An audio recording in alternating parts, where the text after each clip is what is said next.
गिबियावनो आं मोनखाबाय बाहाय फैनानै आं जोबोद मोजां मोनदों बर' हारिनि मानसि बर' हारिनि गेजेराव फैबा अरायबो आं गोजोननाय मोनो जुदिও आङो बिटिसि हादराव थायोब्लाबो बे आंनि थाखाय बिराद गिदिर खोथा फैब्ला आं जिखिजाया जे हायो बेखौ बायदिसिना साबजेक्टनि सोमोन्दै बेफोरखौ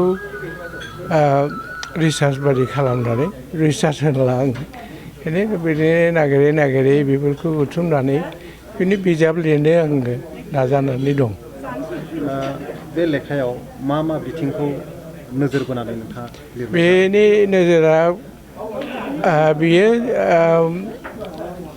मोनसे आंनि लाइफ बेयो माबा नङा बे आंनि लाइफ स्ट'रि नङा खिन्थु बियो जाबाय एसे बादि आरो यानि उन्दैनिफ्राय गामियाव आबौनि गामियाव देरनानै बाहायनो थानानै बोरै जोंनि जाथिनि सोमोन्दै बुजिनो हानाय आरो उनाव बाहाय बेनिफ्राय आफानि खामानिजों लोगो थांनाय बायदिसिना आसामनि जायगायाव थानानै आसामिसफोरजों लोगो जानाय बिसोरनि समाज संस्कार बेफोरखौ मिथिनाय आरो आं असमियाबो फरायाखैमोन बेंगलिसो फरायदोंमोन बेवहायनो जे बेसेबांदि गोब्राब जादों बेखौ सोलोंनो जे थांलाय फैलाय बायदिसिना जायगायाव थांनाय बेखौ बिराद बेरेखा बादि मोनदोंमोन बे समाव खिन्थु जेखिजाया उनाव बेयो मोजाङै जोबलांदों जोबनानै आं आंनि जे उद्देश्य दङमोन जिउआव बेखौ खालामनो थाखाय आं नाजानानै मेडिकेल फरायनानै बाहाय आं आसामाव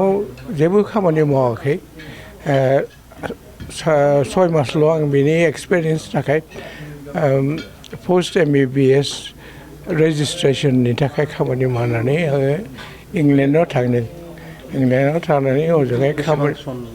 बियो 1967सो जागोन बियो एकदम मोजाङै गोसोआव गैला गोबावसै नालाय हजोंहाय थांनानै अनेक खामानि मोनदों खामानि मावनायनि गेजेरावनो जि हायो आं बेखौ फरायनो नाजादों बिनि पस्ट ग्रेजुवेट खालामनानै बेखौ पस्ट ग्रेजुवेट डिग्रि लाबाय लानानै उनाव हजोंहाय आंनि गिबि खेबाव आङो भास्कुलार सार्जारिनि बिनि सार्जनमोन बिनि उनाव आं जेनेरेल फिजिशियानाव बिनि खामानिखौ मावदों बेखौहायनो आङो उनाव बे खामानियावनो रिटायार जादोंमोन आरोबाव खोन्थानाय जाबाय जे जोङो गुबुन हादराव थाङोबा बयबो एसे नङा एसे बिनि थाखाय बिसोर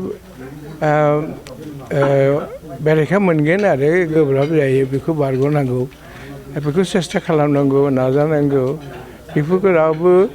बे पारसिभियारेन्सखौ रावबो बावनो नाङा बे जाखागोन खालि गुबुननि मानसिल' नङा दे जोंनि धोरोम जोंनि संस्कार जोंनि प्रेजुडिस बयहाबो दङ बर'आबो दङ जोंनि इंलिसफ्राबो दङ फ्रेन्सआबो दङ बेखौ नुबाय नुनानै जाहाथे बेफोर जोंनि बर' सेंग्राफोरनि सिख्लाफोरनि थाखाय बेयो जाहाथे खुनु गोब्राब जाया बेखौ बारग'नो बेखौनो आं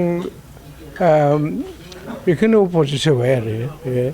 जाहाथे बेखौ रावबो बावा आसल खोथाया जाबाय पारसिभियारेन्स डेडिकेसन